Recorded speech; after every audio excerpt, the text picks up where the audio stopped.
Hi,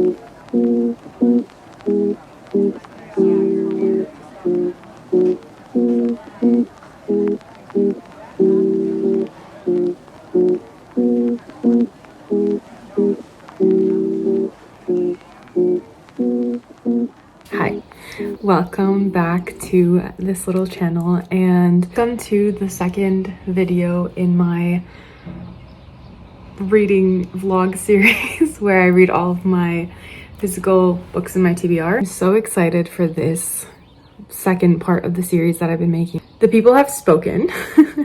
I'm gonna put it up here, but 3 books kind of won the poll that I put on Instagram. So let me show you all the books that I had like kind of put out as options. So these are all the books that were my options for what I'm gonna read next. There's 8 books here. The 3 books that won are Wide Sargasso Sea, The Raven Boys, and Murakami. I was actually really surprised. This one's won by like kind of a landslide, especially Murakami and Raven Boys among the 2 different polls. And then I also chose Wide Sargasso Sea because it was the 3rd most voted book, and I was like, I really want to read it. It's short. Really excited because this time I have, again, different genres, but they're all novels, which I'm super excited about. The first one I'm gonna go with is The Raven Boys. I've heard really good things about this book, and I love YA. Like, you can probably see this is my like bookshelf of like favorites. All these books I've read and like obsessed with. Let's start reading The Raven Boys.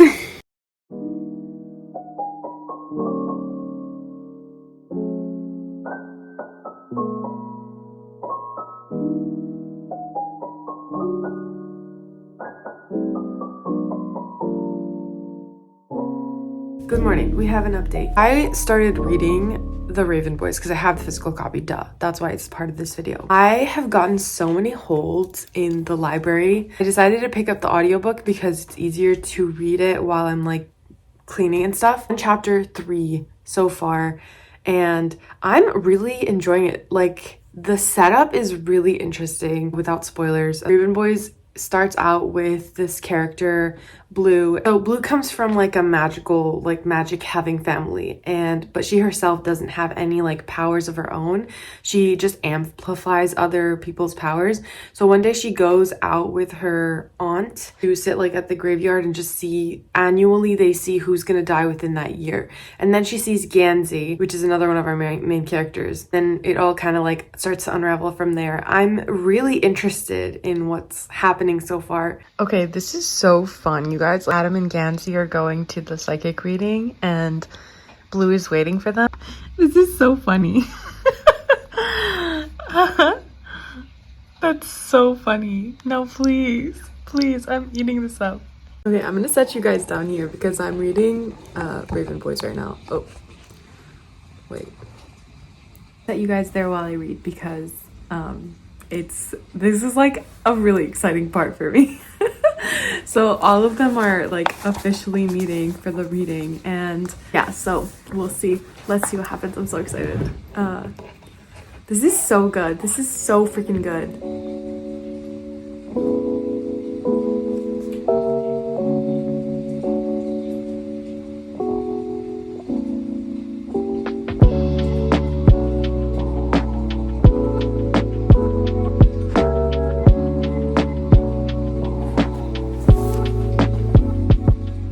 Adam is so me, by the way, because like, why?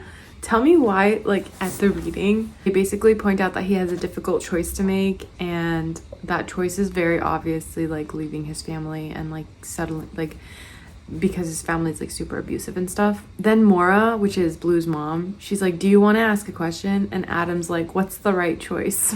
Me. Me with everything.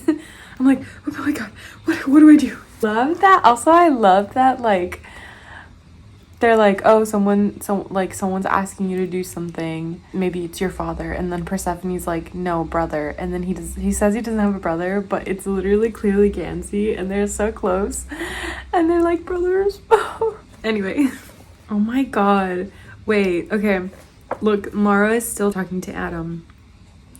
I'm also sensing you're a very analytical thinker. You've spent a lot of time learning to ignore your emotions, but I don't think this is a time for that. And then Adam, thanks. Shut up. I love how Maggie Stiefvater characterizes her characters, like humanizes and characterizes them. Look at this part. This is right after Adam's like, thanks. Blue liked how polite he was. It seemed different than Gansy's politeness. When Gansy was polite, it made him powerful. When Adam was polite, he was giving power away. Like, that is such a cool way to put it. I love good writing. That's the thing about writing, and not to go on a tangent, I know this is a reading vlog, but that's the thing about good writing is like, it doesn't have to be flowy and descriptive and just like mind-boggling. It has to do what it's setting out to do. And this is doing what it's setting out to do. Blue is the one that's dealing the cards to Gansy, Adam, and Ronan.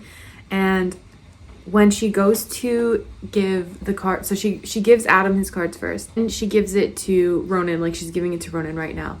And it's like, oh, she, like, the characterization is happening in this way of like, Blue is saying, oh, I'm like, Blue is afraid of Ronan and he makes her uncomfortable. But worst of all, in Blue's opinion, was that there was something about his antagonism that made her want to court his favor, to earn his approval. The approval of someone like him, who clearly cared for no one, seemed like it would be worth more. I like this in the like little ways. This is so good. I just hate the cover. I don't know if I've said that yet. The cover is so Uggies. Anyways.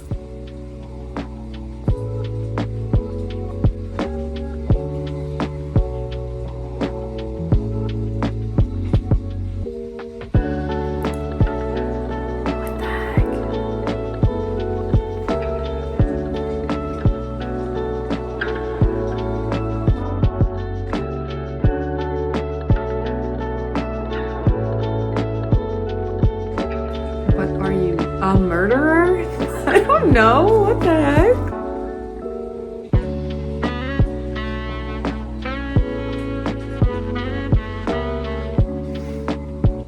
That's so real. Like, why are they getting mad at Kala? I'm on her side with this. Ronan was like, prove it to me. And so Kala proved it. And now they're like, oh my god, how could you say that? Like, he asked for it. What are you talking about?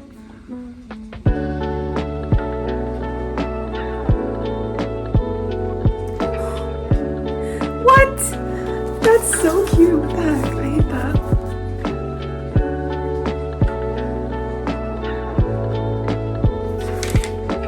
Okay, so Gansy in like, this is so cute, sorry. But Gansy, it's Gansy's turn and he's like, I don't know how to choose, can you pick one for me, to Blue? And so they let Blue pick one and she picks the Page of Cups, which is her card. And I haven't read the rest yet. I'm going to. Just one second. Just one second. Laura, her mom's like, no, pick another one. You can't have that one. And how much do you want to bet Gansy's going to pick one? It's going to be the same Page of Cups.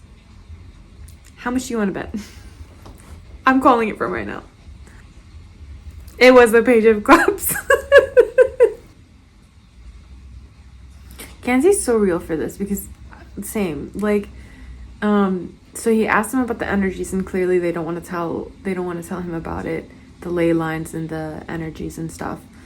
And Gansy picks up on the fact that they're lying. And then just as he's about to leave, he's like, I think we deserve the truth. Tell me you know something but you don't want to help me if that's what's going on, but don't lie to me. Yeah, slay. I love Gansy. What? I hate to say it. Actually, I don't. I'm gonna put you guys away because I want to focus. Although it's nice to react to the camera. Guys, I woke up and I immediately started reading. This is so funny. Oh my gosh. Not the flowers for Blue, please. Adam is so cute.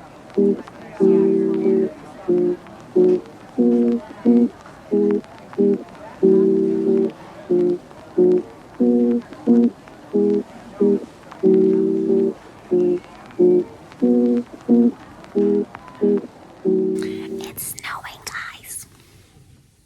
The first snowstorm of the season.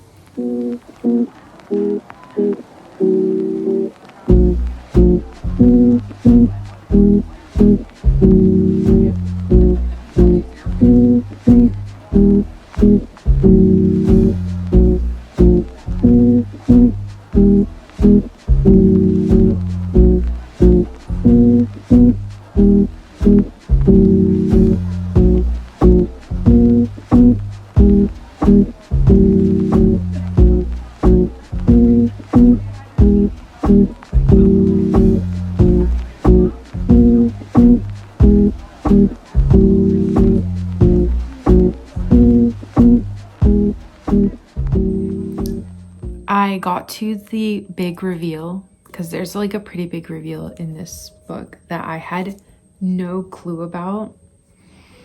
When I tell you, I was shocked. That is like an understatement.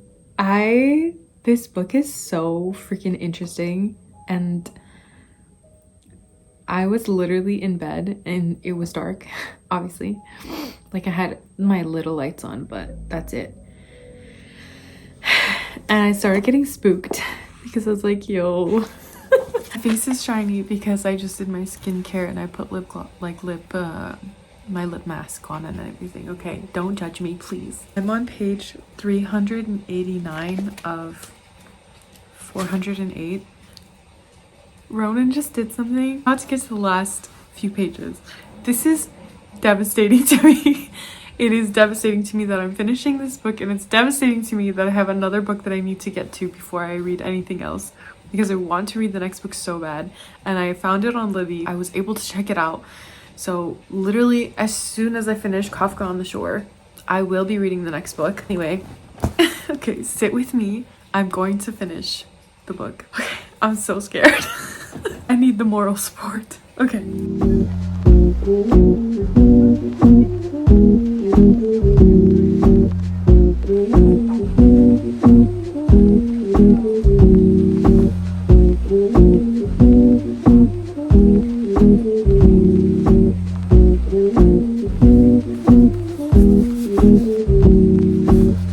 I just finished.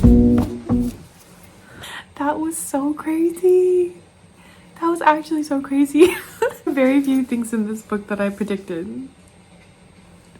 That was so crazy. I don't want to do spoilers, but I also do.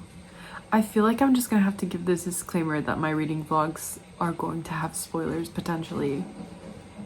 But also there are things in this book that, like, if you have not read them, I don't want you to know before you read the book. I hate this cover still. Wait. Wait. I need to gather my thoughts. Obviously, I'll talk more about it at the end of the vlog, as I do. But initial reaction, like, this was so good. I haven't felt this excited reading a book in a while. I mean, I loved Intermezzo, but like, literary fiction does not hit the same as like YA. Initial thoughts. I love Blue. I love Gansey. I love Adam. I love Ronan. I love Noah. I love all of them. I literally love them so much. How cool would have been to read this when I was younger? I feel like it hits so hard right now, even though I'm not like 12. But I feel like this would have hit so hard if I was like 12. So there's like references to Welsh mythology, which I have no idea. I don't know anything about Welsh mythology. Like, not knowing anything about anything going into this, because all I knew about this book going into it was that it was a YA novel and there would be like fantastical elements, because I don't even know if it's like characterized as like fantasy. It was published in 2013, I think, or 2012. The golden age of good books. I just can't believe I never like heard of it. I have to say, the little visions with Gansey, I have to read the other books because I want to know what happened. Let's just put it this way. I was surprised. I was so engaged. Like, I genuinely was so excited to keep reading. My attention span wasn't so shot to hell. I probably would have finished this a lot faster than I did. I feel like I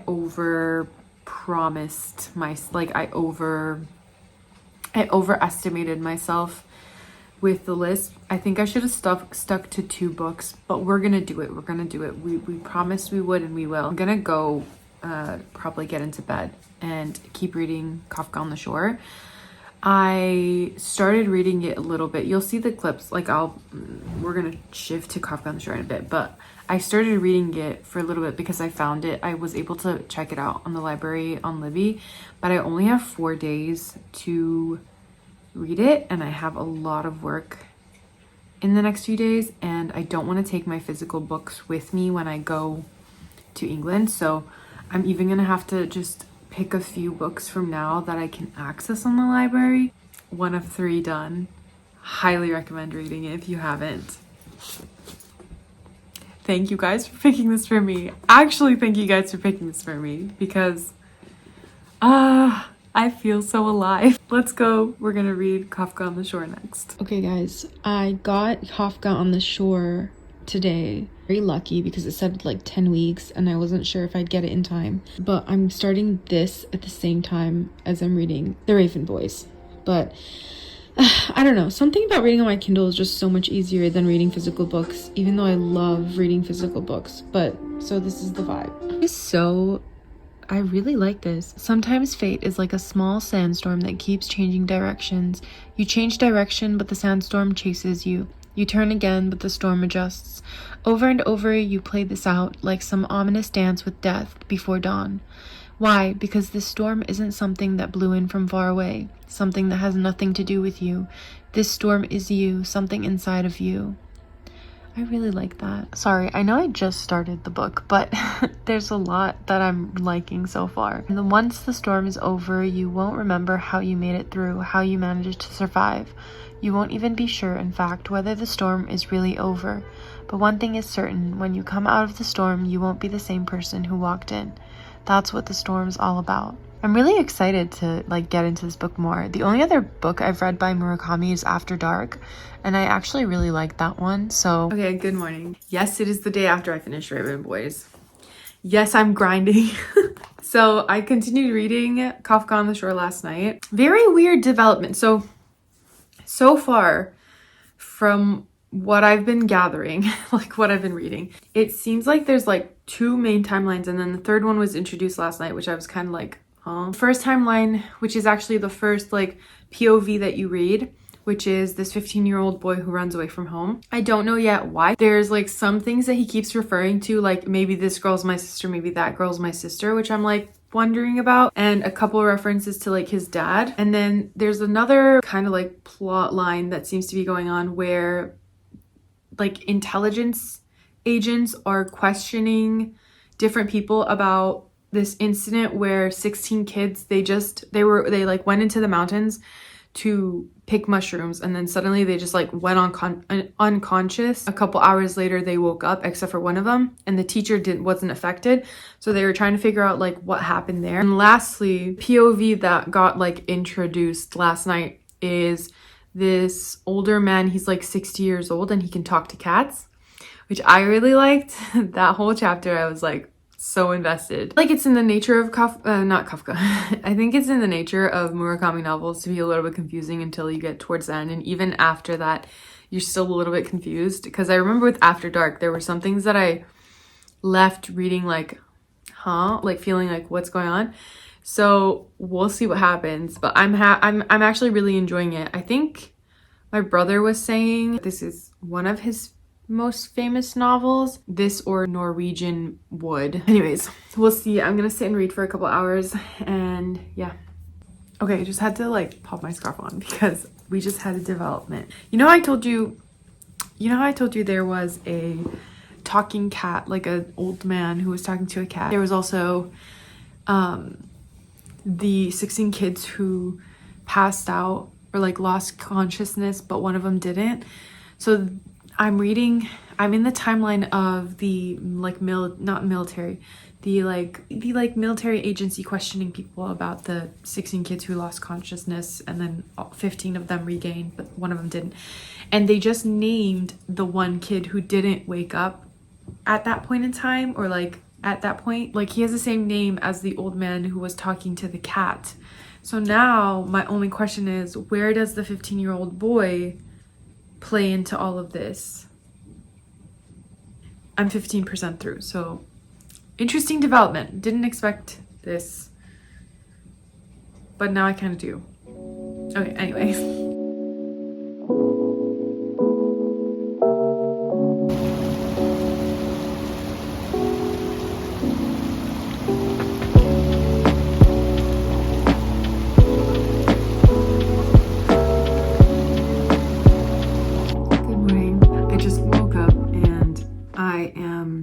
Here with like a little update for Kafka on the Shore. So here's the thing, I haven't really updated since the next day after I started reading it again. I've been reading it pretty fast because I want to get it done before I leave for my trip. Today's Thursday, so I have off today. Again, the lighting's crazy. Do not. The sun, it's like cloudy, sunny again, and it's like, it doesn't matter where I am in my house, I'm gonna do this. I fly out Sunday morning. So I have off today, all Friday, all Saturday, 3 days to finish. I'm at 85% with Kafka on the Shore. Wide Sargasso Sea isn't that long, so I think I can do it because I want to finish all my filming for this vlog before I fly out, just because I want it to be like done and ready to go by Thursday, I think the 19th. And I have to take a few days to edit and stuff. It's been really odd. It's been a lot of like weird sexual stuff that has no like real, like, I don't know, it just feels too extra. And I know that I'm gonna come off in these vlogs and like all my videos as like, oh my god, she just hates it when there's anything.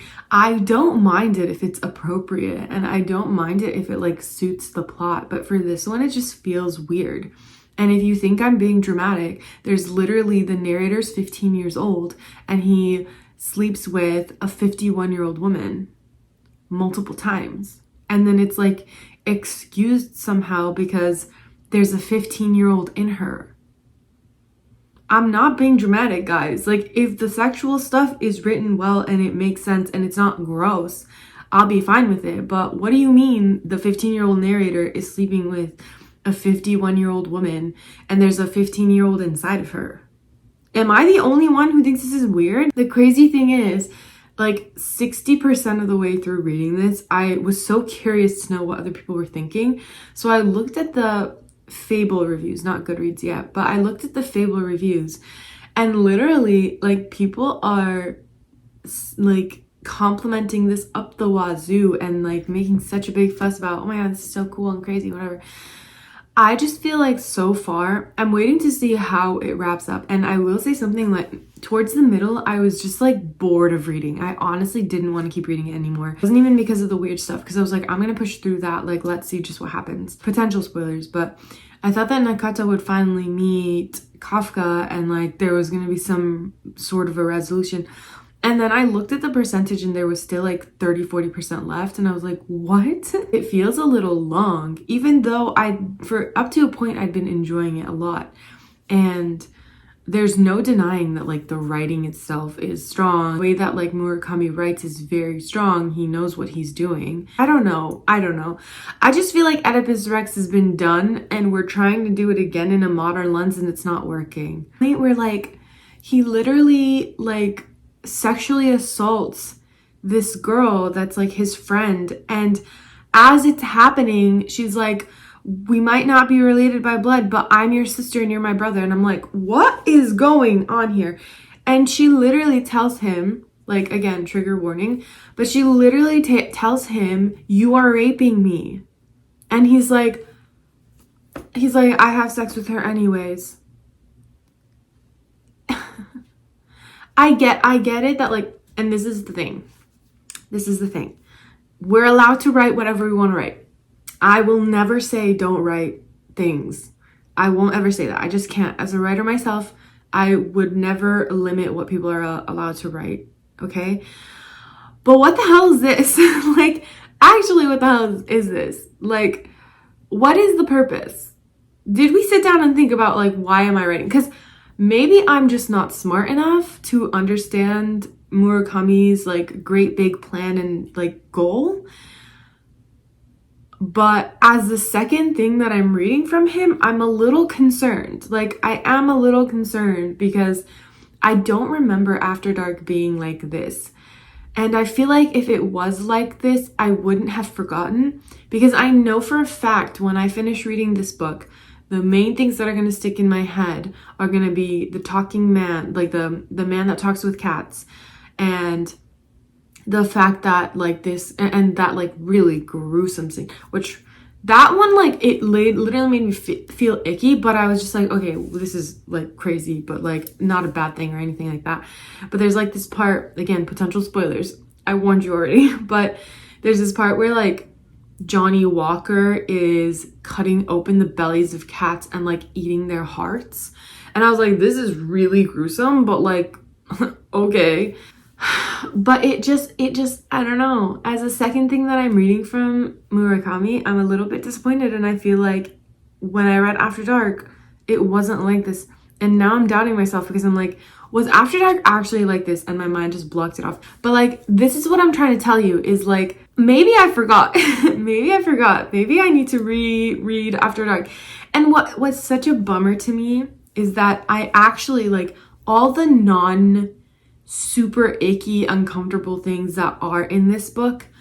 It's written well. So I just feel like, why did we have to ruin something good with like, I don't know, it's just like these are scattered thoughts because I'm not even done with the book yet. Things are happening in reality, but they're also happening in dreams, and like I get that. Then you have like literally, and I think it was happening in real time, like all the sexual stuff that just seems gratuitous for no reason. I don't know. Maybe I'm just not getting it. I have a feeling that people are going to tell me, like if actually a lot of people did watch this, they would tell me like, no, you're not getting it. That's part of the point. But forgive me if I don't want to read about like a 15-year-old having sex with a 51-year-old, and then also having sex with someone that literally like says we're brother and sister, if not by blood, then just by being brother and sister, and then tells him like, hey, you're literally sexually assaulting me, and he still does it anyway. And there's no purpose. If that happens in another, like I have read novels where this happens, right? In those novels, like there's consequence. Like, you know what I mean? There's consequence, there's something's being communicated. Like if this exact scene was to happen in another book, it might be followed up by like a trial, or it might be followed up by like showing the trauma of the person who was sexually assaulted, or it might be followed up by showing that the man has like no consequences because we live in a rape culture anyway. But it would be followed up by all of these. Ow, what the heck did I do to myself here? That is weird. You can't see it. Anyway, there's a purpose. And here's the thing, I literally had this thought when I was reading. The best way to determine if anything that's gratuitous, I don't mean just sex, anything in that realm of like it being too much potentially, and honestly, it doesn't even have to be anything crazy. The best way to determine if something belongs in your novel or not is by thinking to yourself, if I was to remove this from the novel, would it change the book as a whole? Like, would it not be the same book anymore? And there's an argument to be made for like anything you change is going to change the book as a whole. I get it. Just feel like this could have been so much better if we didn't have the random sexual assault scene. I think I'm more upset about that than I am even about, no, actually I'm upset about both of them. Because why did I have to read about that? Like, why did you do this to me? I don't get it. Maybe I'm just like a prude reader, but I really am not. If it's done well, it's fine. You know what I mean? I just feel like we're doing too much. Sorry, I had to take a deep breath because I was talking so fast, but I really want to know what other people who've read this book think about those parts. Because a lot of people, when I, like, obviously people voted for me to read this, which I'm not blaming you guys. If you look at the book as a whole and you ignore those parts, then it's a really good book. It is. I like it's really like, there have been certain things that I was like, wow, this is so random and crazy, but also it ties together very well. So clearly he has like plot lines and he has like a narrative that he's creating, even if it seems random, with like the leeches falling out of the sky and the fish, you know? I literally just woke up and was like, I really need to update because I'm almost done with the book and Like, oh, I went from recording myself actually reading with Raven Boys to just reading with this one. But it's because I've been like laying in bed in the dark, just like reading. Crazy to think that like, I don't know, I don't want to say that either. Like, I get it. Every writer has their space. I get it. Every writer has their space, but I don't know. I don't know. Am I weird? Am I the weird one for being unsettled? Am I the weird one for being uncomfortable? Let me know. Like, let me know. Okay.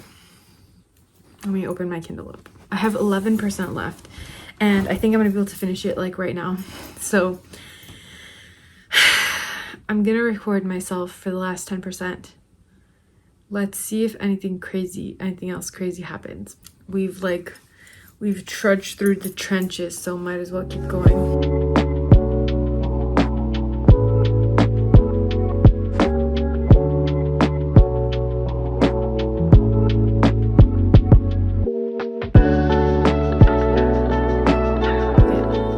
5 pages.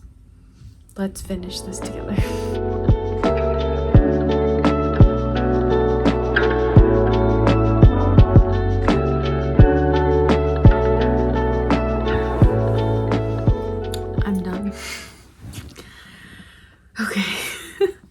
I have so many thoughts.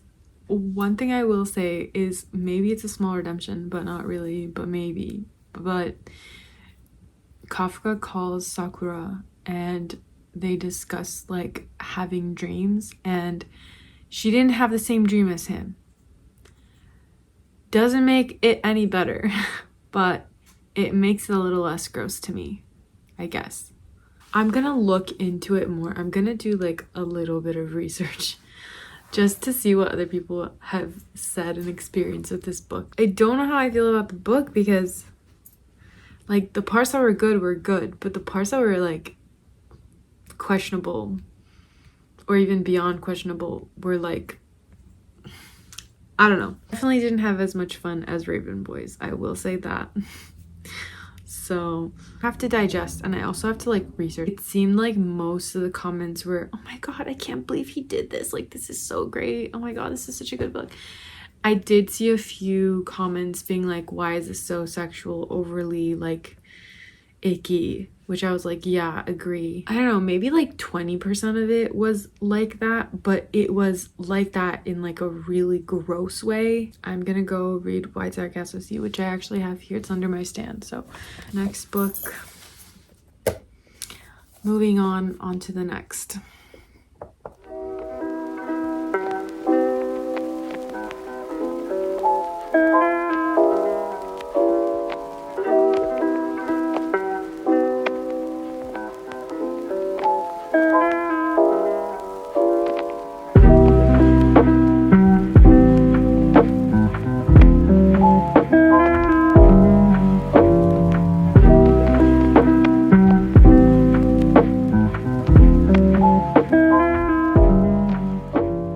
Hello, we are here to wrap up this video, and I'm gonna go over each of the books that I read and just talk to you a little bit about them. These are the 3 books that were selected for me, as you saw. I went with Raven Boys first, so let's talk about that one first. We'll just go in the order that I read them. Raven Boys by Maggie Stiefvater. I had such a good time with this book, as you guys saw.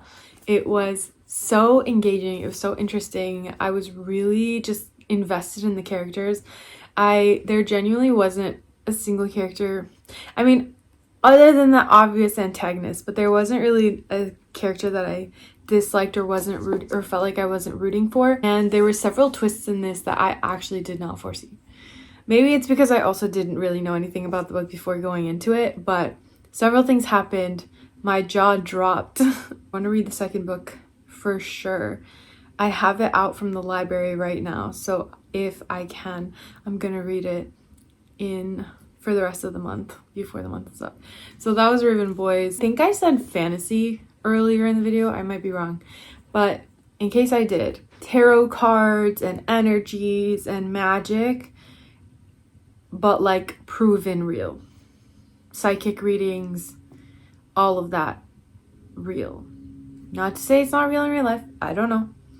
But this one, it's like, it's real in this one. Okay, so that's that. It was really fun. The next book that I read was Kafka on the Shore by Haruki Murakami. At the beginning of the video, I kept referring to the book as Murakami, and I know that's the author's name. I know. It was just easier that way for me. Let me get comfortable.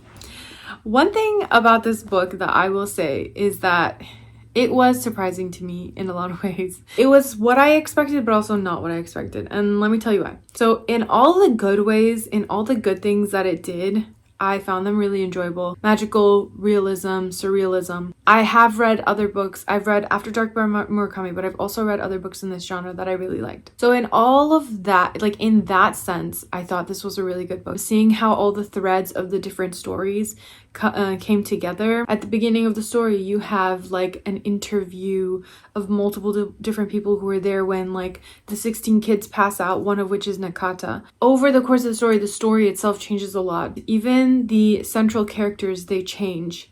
You start out with like the teenage boy, the boy named Crow, blah, blah, and then over the course of the story, some of the characters cease to kind of be within the narrative, and other characters like Hoshino are like more in the forefront. I liked it.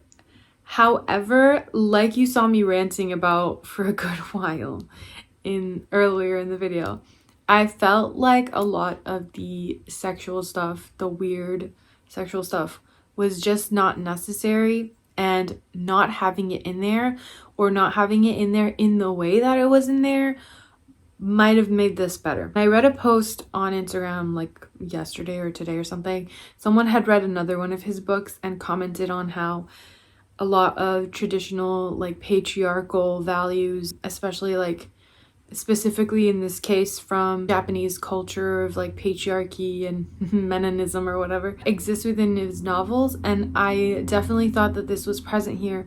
What was also present here was just like a lot of weird stuff that I feel like the book would have been better if we didn't have those. And like I said, realistically, probably only like 20% of the novel, I don't know, a good, like, not that the whole thing wasn't that, right? So like you could get away with reading this and just ignoring those parts, but it took away from my enjoyment of the book. That's it. Not saying it's bad, not saying it's particularly good. I'm glad I read the book because I feel like I have more insight into Murakami novels. I'm also a little bit bummed that I read it because I'm wondering if there was other Murakami novels I should have read before this, before like being exposed to the stuff in this book. That was Kafka on the Shore. Yeah, I like the talking cats. And I really like the old man. That's it. So finally we have White Sargasso C. This is and we matched. That's so freaking fun. In case you didn't notice, I'm trying to be Christmassy a little bit. Holiday spirit. This novel follows Antoinette, who is the madwoman in the attic in Jane Eyre, Bertha from Jane Eyre. We get her backstory here. Jean Rhys decides to kind of reimagine what Bertha's backstory was, because a lot of like feminists in literature didn't like the categorization of the madwoman in the attic, and this was like an attempt to kind of like humanize her and give her more of like a personality and humanity. So this follows Antoinette, who is in the Caribbean, and like that's kind of where she grows up. Mr. Rochester comes, marries her, takes her to England. That's like the gist of it. The book is divided in 3 parts. The first part, you kind of see her childhood. The second part is a lot about her relationship with Mr. Rochester, and the third part is when she's in the attic and she has these like crazy dreams, and then like the fire and whatever. This one made me hate Mr. Rochester, and I read Jane Eyre a long time ago, so I don't remember how I felt about him when I first read that book. This made me hate him. Like, this made me despise the man. I know he's the love interest in Jane Eyre, so now I'm wondering, like, how do other people feel about him? This story. He marries her for her money. He literally abuses her. And then he cheats on her. And then he's like, what? why is she crazy? Like, why did she go mad? Like, babes, you did this to her. What do you mean, why is she crazy? She didn't even want to go to England. This one made me mad. But it was a really good book. The other thing that I will say is, like, this was a good book, for sure. It was a good book in the sense that if you have read Jane Eyre and if you're familiar with the story of Jane Eyre, you're going to get a lot from it. You're going to, like, understand it a lot more. As I was reading, as someone who had read Jane Eyre a long time ago and had forgotten most of what happened, it didn't feel complete to me. Like, it felt like we were just kind of rushing through trying to give the backstory to Bertha/Antoinette, but we weren't really filling the gaps. It wasn't a complete novel. Like, it didn't, that's what I'm saying, is like, is this probably a novella anyway?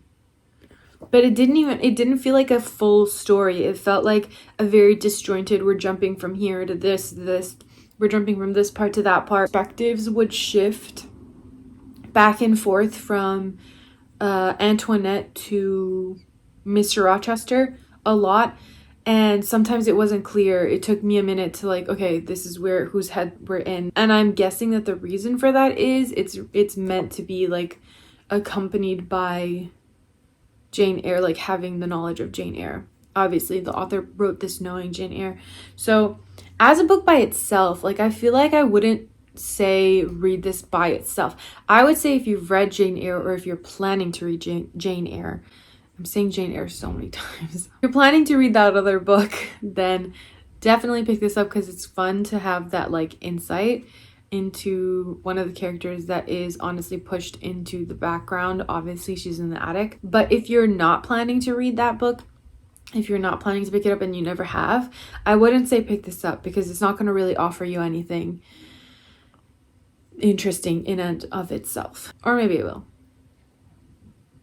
Not really. I feel like it would. I mean, it's good, but, like, by itself, I don't feel like it's that remarkable. Sorry. I don't know. I'm done talking. Read it, don't read it, but read it especially if you have read Jane Eyre, because I think it's going to be interesting for people who have. Okay, there's that one.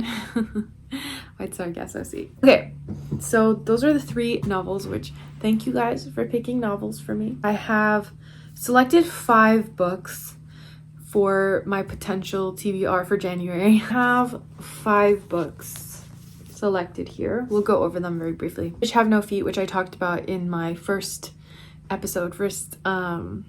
video of the series. Timbers of Shiraz. I really want to read this just because it sounds interesting and it is by an Iranian writer. If We Were Villains by M.L. Rio. Dark Academia. So I really wanted to read it. We have 2 others.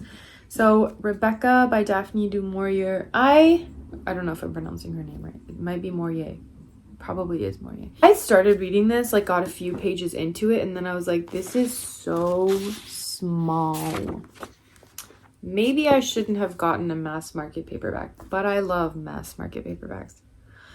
So I'm gonna see if I can find this on Libby if we all pick it together. The very first time I heard about this was when I was living in England and I started taking these, like, free workshops. My local library where I lived in England would have these, like, writing workshops, and I decided to join it just for funsies. And it was all a bunch of little old people who were, like, writing their little novels. It was, like, literally the cutest thing. They were talking, like, the instructor of the group or whatever was talking about this novel and saying that the movie was also really good. Mrs. Dalloway by Virginia Woolf. Another book that I have no, like, I don't know anything about it. I just like Virginia Woolf. Long story short, these are the books we're picking from. If you feel so inclined, let me know. I want to pick only 2 from this list this round because I want to, like, enjoy the books a little more. Not that I didn't enjoy the books that I read this time, but I felt like towards the end I was rushing a little bit. So I just have a lot of travel and stuff in my future, in my very immediate future, literally tomorrow morning. Yeah, that's that. Thanks for picking these, guys. Even the one that I didn't like as much. I liked it, but I didn't like it, okay? And I feel like that's valid. Okay, let's put the books down here. Anyway, like, I yapped enough especially about these books, and I'll leave you here. Thank you for watching. Let me know if you've read any of these books. Especially let me know if you've read Kafka on the Shore and what your opinion is. I definitely know there's a chance I just didn't. Maybe I just didn't get it. If you read any of these books, let me know what you thought about them. If you like them, if you dislike them, including the ones that we are picking from. Let me know if you think I should pick any of them more immediately. We got through the trenches with that one. I'm acting so dramatic. It actually wasn't that bad. I mean, the rest of the book wasn't that bad. Thank you for watching. Thank you for being here. Hopefully you're having a good few days when this comes out. It'll be like around Christmas, holidays and stuff. So hopefully you are taking care of yourself, drinking enough water, because I haven't been. Hopefully I'll see you guys in another video very soon. Thank you for being here. Goodbye for now.